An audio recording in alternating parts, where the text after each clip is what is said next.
Hi friends, welcome to our YouTube channel. இன்றைக்கி நம்ம என்ன செய்ய போகிறோம்னா பன்னீர் கிரேவி தான். அதுக்கு ஃபஸ்ட்டு நம்ம ஒரு பேன் எடுத்துகிட்டு பன்னீரை நல்லா வதக்க போகிறோம்.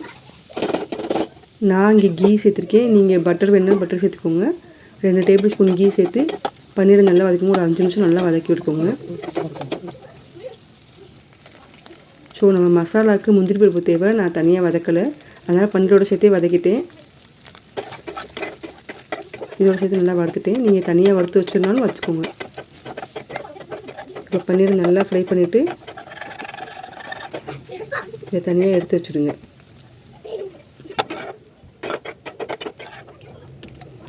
இப்போ ஒரு பேனில் 2 டேபிள் ஸ்பூன் எண்ணெய் ஊற்றிட்டு ஒரு 5 காஷ்மீரி மிளகாத்தூள் சேர்த்துருக்கேன். நீங்கள் உங்கள்கிட்ட காஷ்மீரி மிளகாத்தூள் இல்லைன்னா நார்மல் மிளகாத்தூள் கூட சேர்த்துக்கோங்க. நான் காஷ்மீரி மிளகாத்தூள் சேர்த்துருக்கேன். அதோட 2 பெரிய வெங்காயத்தையும் 2 தக்காளியும் சேர்த்துருக்கேன். நான் பெரிய தக்காளி சேர்த்துனால 2 சேர்த்துருக்கேன். நீங்கள் சின்ன தக்காளியாக இருந்தால் ஒரு 3 இல்லை 4 சேர்த்துக்கோங்க. இப்போ இதில் தேவையான அளவு உப்பு போட்டு இதை நல்லா வதக்கிக்கோங்க. வெங்காயம் தக்காளி நல்லா வதங்கியிருக்கணும். ஒரு 5 நிமிஷத்துக்கு நல்லா வதக்கி விட்டுருங்க. இப்போ வதக்கினது அதை தனியாக எடுத்து வச்சுடுங்க. அடுப்பை ஆஃப் பண்ணிட்டு இப்போ தனியாக எடுத்து வச்சுட்டு இப்போ நம்ம ஃப்ரை பண்ணி வச்சுருந்த அந்த முந்திரி பருப்பை வந்து மசாலாவுக்கு நம்ம அடக்கி போடுவோம். முந்திரி பருப்பு தனியாக எடுத்து வச்சுட்டு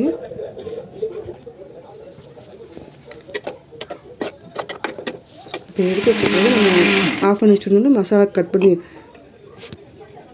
வச்சுருந்தோம். மசாலாவுக்கு தனியாக எடுத்து வச்சுருந்த தக்காளி போட்டு மிக்சியை போட்டு நல்லா அரைச்சி வச்சுக்கணும். நல்லா நைஸாக அரைச்சி வச்சுக்கோங்க. இப்போ ஒரு பேனில் நம்ம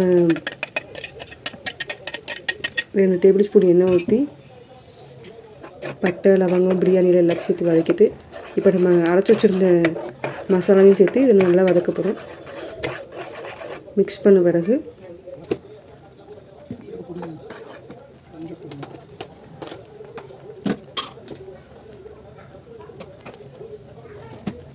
இதில் 1 டீஸ்பூன் மிளகாய்த்தூள், 1 டீஸ்பூன் மிளகுத்தூள்,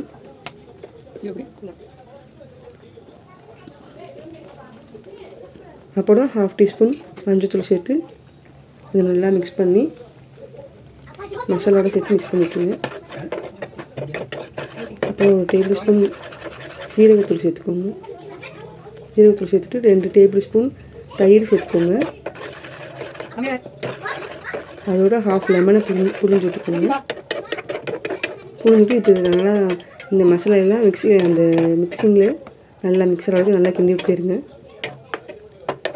இப்போ நம்ம தனியாக எடுத்து வச்சு இந்த பன்னீரை சேர்த்து இதை மிக்ஸ் பண்ணிவிட்டு லாஸ்ட்டாக கொத்தமல்லி இலையை தூவி விட்டுட்டு கொஞ்சம் ஒரு 5 மினிட்ஸ் கொதிக்க விடுங்க. அடுப்பை சிம்மில் வச்சுட்டு ஒரு 10 மினிட்ஸ் கூட கொதிக்க விடுங்க.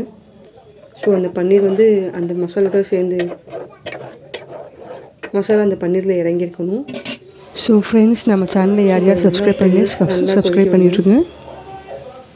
இந்த கிரேவி எப்படி இருந்துச்சுன்னு நமக்கு கமெண்ட்டில் சொல்லுங்கள். ஸோ இந்த மாதிரி கிரேவி கன்சிஸ்டன்சியில் இருக்கணும்.